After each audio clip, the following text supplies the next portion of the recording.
Pariman. Ano talaga mga kamanok dito, kawild. Ayan. Sisi. Tao po! Tao po! Ay. Ay. Nanay, magandang araw po! Ayan. Ito mga kawild. Si nanay. Nanay, kamusta po kayo?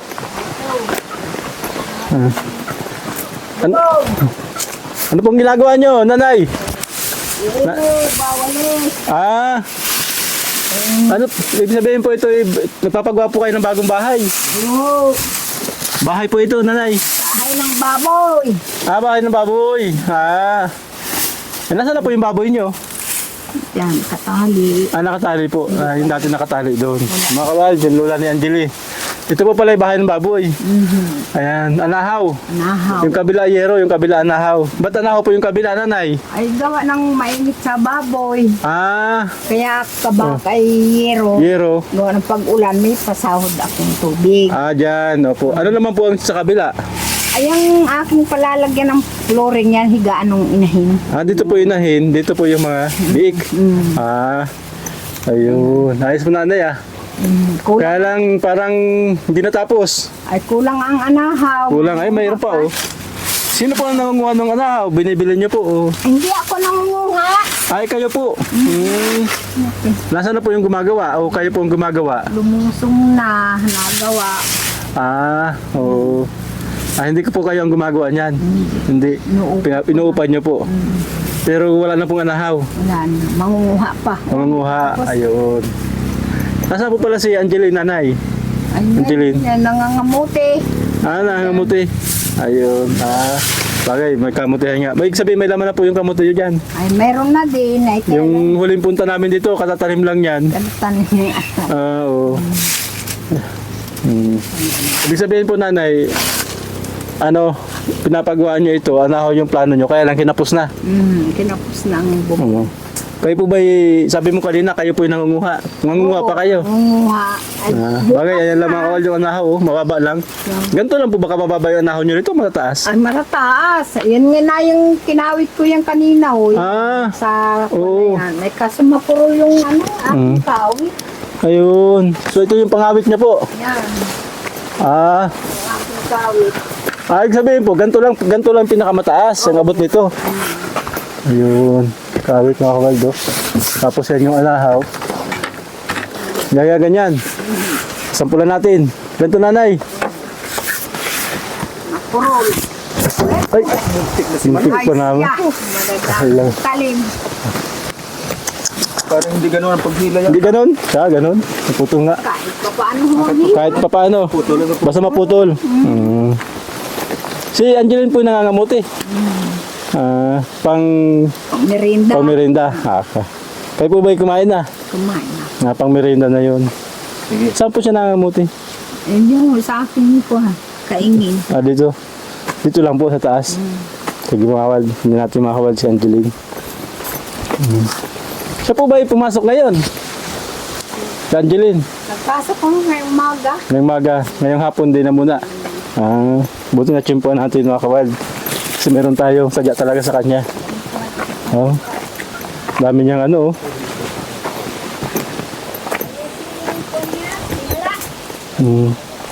May anak yung tuta nila.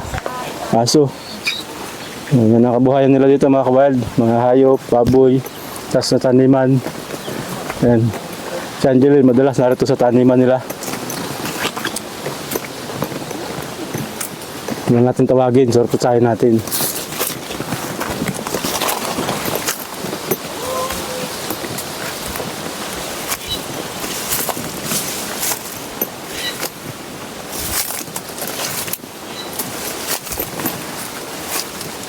Sa mga kawal.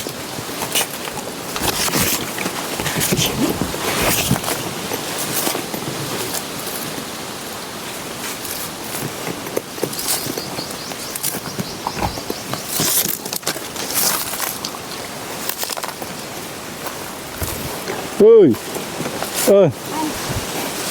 Ba't umiiyak ka? Ha? Anong ginagawa mo?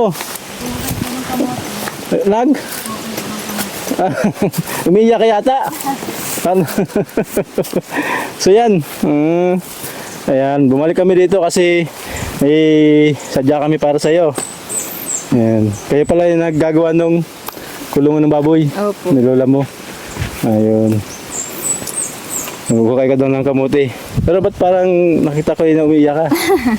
Sabi ni lola mo totoo yun na yung manliligaw mo parang tumigil na. Di na bumabalik kaya malungkot ka daw ngayon. Hindi naman. Ayun. So ito mga kawal yung kamuti na nahukay niya. Naghukay ka pa ba o sapat na ito? Kulang po yan eh. Kulang pa? Ayan. Wala. Hindi tao sa kamuti na yan. Oo. Ayun Parang normal. Ha? Normal na kamote. Oo. Ayun. Maliliit pa iba Opo. Iba malalaki na. Parang na ito ng ng daga. Parang ginano na siya ng daga. Hindi po, natatalsak lang po siya ng ganito. Natusok. Kala ko nakututan ng daga. Ayun. Kamuting mo. Ito bang kamutihan nyo, na parang napag-anihan na siya, napagkuha na ng laman? So ito pang na lang, parang pang merienda na lang, hindi na pang binta. Yung, Hindi na po. At sobrang bukod po sa...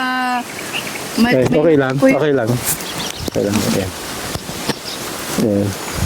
Bukod po kaya sa napupuyot yung tanim, pati po yung bunga, ay maliliit na po yung nakukuha namin, kaya hindi na po pwede ibenta. So mas malalaki ang data dyan. Oo, So pang sarili na lang. pang sarili na lang po. Mangunguha ka pa. Opo. Sige, samahan ka namin.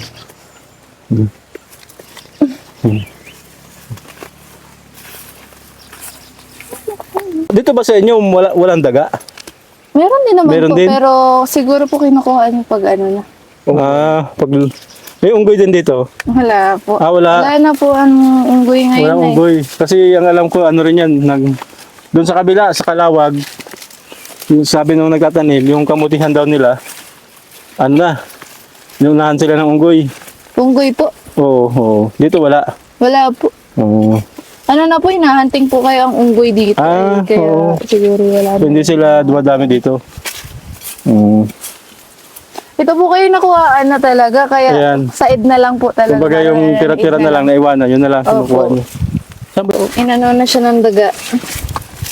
Oo. Ano na siya? Talagang Ano na?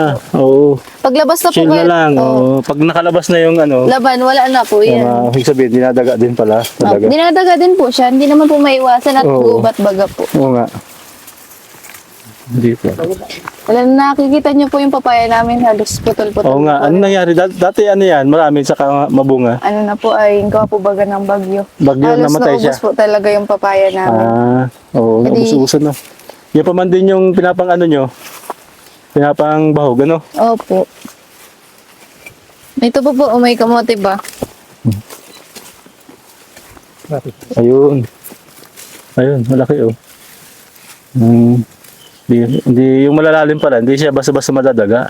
Opo. Pero yung nakalitaw, siya yung kinakain ng daga. Ayun. So, ganyan na lang siya. Oh. Dati mas malalaki dyan. Malalaki po talaga at talagang Oo. raso ng baby. Oo. Oo. Puro red lang nga po yung Pula. kamote namin dito. Pula. Wala pong Oo. orange. Yan yung parang violet yung laman, di ba? Opo. Yung Ito po yung talagang pangkamote Q kasi yung orange po, madalis pong napapagpag yung laman nun. nagpupugpug siya. Opo. Pang Siya, ano lang medyo- po yun, pang kalingking ba? Oo. Ito, ang pangkalingking. Ito po, pang kamote Q po talaga. Pangkamutikyo yung ayun. Kapit na kapit po ito ay. Kabisado mo pala Opo. Ay, tinitinda ko po yan ng bata ko oo. po.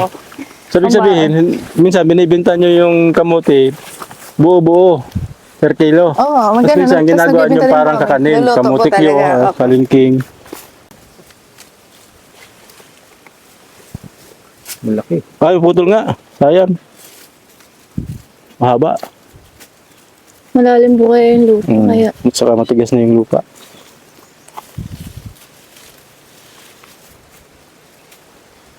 dati po, nung magtanim po kami sa Sabang. Oo. Mayroon din kayong kamutihin doon. Dati lang po yun. Ayun, Ay, sayang. ano po ay, ano na po nung may-ari. Nakikita Binawi din naman na. lang din po kami doon. Sabihin, binawi na, hindi na siya yung pinatamnan. Mas maganda ba yung taniman doon? Kasi nga po, yung maganda po doon kasi yung pagkalupa niya ay mabuhaghag. Oo, hindi kagaya dito ang matigas. Matigas, so... Matigas po dito.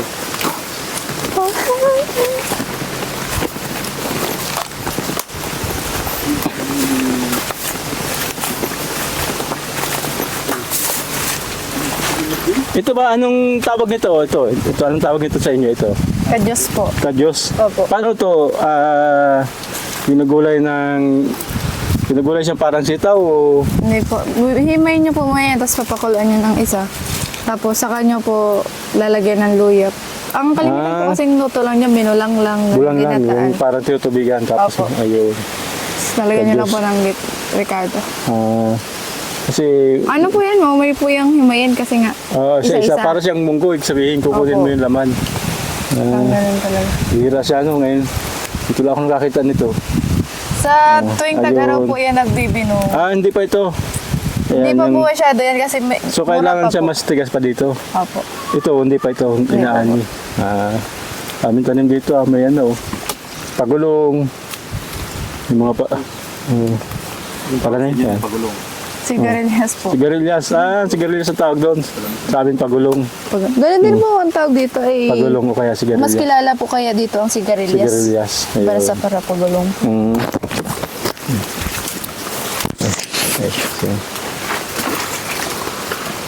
Kung di po nga dinagyot tong saging namin, ay dami na Marami namin. sa saging, no? Opo, ang dami talaga.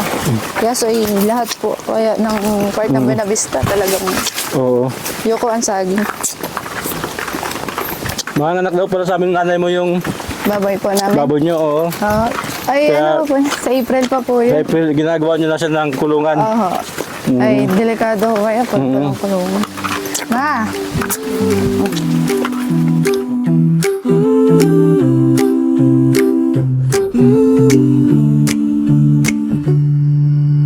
Oh, Angelina, kahit sa bundok ka nakatira, isa kang tunay na magandang dalaga. Yung boots. Hindi sumusuko sa buhay, marunong sa gawaing bahay. Ang aral ni Angelina, pakinggan mo sana. Ng simpleng buhay ay mahalaga. Hindi kayamanan, hindi pera, basta marunong makontento, yan ay sapat na. Oh. Sabi ko sa inyo ay, mga kakwal, ito yung kanilang kamuti. Tama-tama, nasakop na tayo ng merienda nila. Ilalay. Angelina, oh, Angelina. Kala niya kasi, para sa tingnan. Nahulaan mo yung nila niya. Kung makikita nyo po, ito yung sigarilyas kung tawagin dito sa amin. Para ayan. pagulong po. Ayan, pagulong. Oo. Masarap po ito sa ginanga. Ginanga? Kahit ilalim lang po sa ginanga talaga, masarap na yan. Sa amin naman, ginagataan siya. Opo, gata. Basta po ano po. Ito maliit pa, di ba? Oo, Palalakihin pa siya. maliit po talaga. Ay, isa. Sa bakod na rin siya, ano? Madami po yun kasi tuyot na po ay. Oo. Tapos makikita nyo po yung mga kadyos namin. Oo. Ito. Wala pala talaga, kadyos. Makikita nyo po, ito po yung kadyos kung tawagin dito sa amin. Na ano po talaga siya pag mahal na araw na. Ganyan. Kasi po, So yun siya matigas na siya, Opo. pwede na siyang anihin. opo. Saka po, doon na rin po natutuyo-tuyo yan para kuning binhi. Sa susunod Pero na yung pag, halimbawa, lulutuin mo siya, kailangan ba siyang tuyo o yung tumigas lang? Ano po, yan talaga niya po ang una pong kulo niyan kasi madagta. Kaya kailangan pong ipapakuluan ba. Kung sa manok po, unang kulo. Oo, tatapon yun. Opo, tatapon yun bago lutuin. Kadyos, pwede mapitas. Tingnan natin yung beans yan, no? Beans, parang yung beans yung ano niya. Oo. Wala, para siyang ano, green peas ano? Opo. Hindi ba siya yung green peas talaga? Hindi po, hindi po talaga. So, tingnan nyo naman po yung kalabasa namin. no? Daming tanim talaga dito So, bawal lang po siyang hawakan at ano po ay kung sa ano po ay Mawawalan yung protection niya Opo. sa insekto. Ano po, Meron akong tanong, Angeline. ano po yan. Ano bang gulay ang sa bahay kubo ang wala lang dito? Sayote. Sayote? Ay. Pero, meron naman po kasi sigarilyos dun. Meron. May kalabasa din. May kalabasa, oo. Sayote, pechay, yung ano pa ba? Pichay. Yun mga wala. Opo, yung mga wala. So, karamihan ng gulay na sa bahay kubo, mayroon dito. Opo. Yung mga kawad, pansin namin kasi yung bahay nila na kubo, puro gulay. Kaya pinapasila natin kung ano itsura ng bahay kubo na talagang sa palibot ay ano, Puno ng linga. linga. Ayun. Itong kalabasa, binibinta nyo rin pagka, Opo. ayun. Lalo na po pag maraming na-harvest. Minsan po, dinadayo na po talaga kami dito. Dito pupunta yung mamimili. Opo, dito na. Karamihan po sa mga nagpapagamot sa inay. Yun. Oo. Napi dito na po. Oo. Nung bata pa po kasi ako, ganyang kalaki pong kalabasa, 10 piso lang po yan talaga Oo. dati. Ngayon, Ngayon po, makikita nyo po sa tindahan, 75, 80, 75. ganun. Yung malaki Sobrang laki na pong tubo, di ba po? Kaya nga ano. Kasi nasabi nga na sa magsasaka po talaga madaming Mhm. hassle. Minsan, Oo. talagang Ayos, ang pangalan, ang variety po ng namin, based po sa observation ko kanina. Ang variety po ng kalabasa ay Ivana C1. Ito. F1, Ivana F1, F1 po ang variety niya. Talagang pati kalabasa pinangalan kay Ibana Oo, kasi F1 nga to. po, syempre sa pag-aaral, mas lalo mong nalalaman kung ano yung Ayun. mga kaanan. So may F1, may F2, may ganon. Opo, Ah. ganun. Sa pipino po, may May ganon din. Legacy F1 Legacy, sa ayun. pipino. Well po hawakan yun ay, kaya hindi ko na po nahawak. Yan. Opo. Yun. Ang tawag nito sa oo. amin eh. Meron, dati po, may doon po sa pinagtatrabuhan ko po, doon sa, ako po kasi naglalaba ako linggo-linggo. Oo. Sa teacher ko po, may sili po kulay violet talaga yung kulay. Oo, Nakakita mayroon ba kayo nakakita nun? rin kami nun. Ito. Siya, Ay, hindi siya yun. di po. Anong tawag dyan sa siling yan? Kung tawagin po ito sa amin dito sa Quezon, tingala po. Tingala. Mahalang ba siya? Mahalang po. Parang labuyo, ganon. Opo. Ayun. Kaso yung Ba yung- pagkakaiba nga lang po, hindi siya Ba yung tsura niya, ano, yung parang ano, Opo. para siyang may butas yung ano, ayun o. Ito po kung tawagin ito sa amin ay ayap o Ayap. Tagalog na sitaw. Sitaw, Kasi ah. karaniwan po ang sitaw ganyan. Oo. Tapos syempre po, pag Tagalog, talaga Ba't, may... anong kagandahan niya kaysa doon sa mahaba? Ba't mas maganda tinatanim niyo ito maiksi? Yan ay matigas. so to- matigas yan. Matigas, so hindi siya Maganda nag, ano, Itong kinukuha lang po talaga dito ay yung buto. buto lang. Nababali Opo. din So hindi naman. siya ginagulay na parang sitaw. Nababali. Nababali din po, Mura. pero pag matanda na po talaga. Ayun. Gayan, himayin na pag ganyan. Siguro kapamilya to nung tinatawag natin sa Bicol mga kawal na busitaw. Busitaw. Busitaw, maiksing sitaw siya. Yung nababali pag ganito pa, oh. Ganyan po. Malambot. So yan ang binugulay na parang Pag sitaw. ganito na, himay na. Himay na, magbubukahin. Oo. Tapon yung balat. Ay, salamat ha. Katinim tayo mga kawal. Kasi bihira to sa Bicol. Ang madala sa Bicol yung mga haba. Ito po yung coral na ginapagawa po ng inay ko. Oo. Yan, Totoo hindi pa bang, po tapos. totoo bang kayo nang inay mo ng Anahaw po. Opo. kayo nanunungkit? Nagsusungkit nyo? Para hindi na po, bawas ba sa pagbabayan, sa Oo. pagbupa po. Kasi hindi naman po madaming minsan. Yun. malaki Pero marunong ka na kasi. magkabit ba niyan? Marunong ka? Hindi pa po ako Hindi. nakakapag. So, nag-uupa talaga kayo pagkabit Opo. niyan? Sa kapatid lang naman din po ng inay. So, lolo mo din? Opo, lolo. Yeah. Dito po ilalagay yung baboy po namin pag Pag nanganak yun, dito ilalagay. Opo. Eh, makawal siguro, baka pag bumalik tayo dito, baka may laman na to na baboy. Yan. So, malala nyo kapag ka nagbibigay tayo ng tulong, ang sabi nila, pambili ng pagkain ng baboy, saka ito, para makagawa ng kulungan. At tama-tama, napasalamat kami kay Sir JR kasi nagpadala siya ng tulong para kay Angeline. Maraming salamat sa iyo, Sir JR, sa pinadala niyong tulong kay Angeline. Tingnan natin kung magkano to. Bakit mo nga dyan. 1, 2, 3, 4, 5, yan. Ay, thank you po. 5-5, yan. Galing yan kay Sir JR. Ano gusto mong sabihin kay Sir JR? Thank you po sa inyo kahit hindi ko po kayo kilala. Tinulungan niyo po kami dito. And sana po madami pa rin po kayong matulungan. And yun lang po. Thank you po ulit. Yan, maraming salamat sa iyo, Sir JR, sa kabaitan mo. Napakabait niyo po yan. Malaking tulong po yan sa kanila maglula para at least magamit po nila sa dito kung ano po man yung paggagamitan nila para magkaroon sila ng mas maayos na anak buhay. Salamat po! Salamat po. Salamat! Angelina.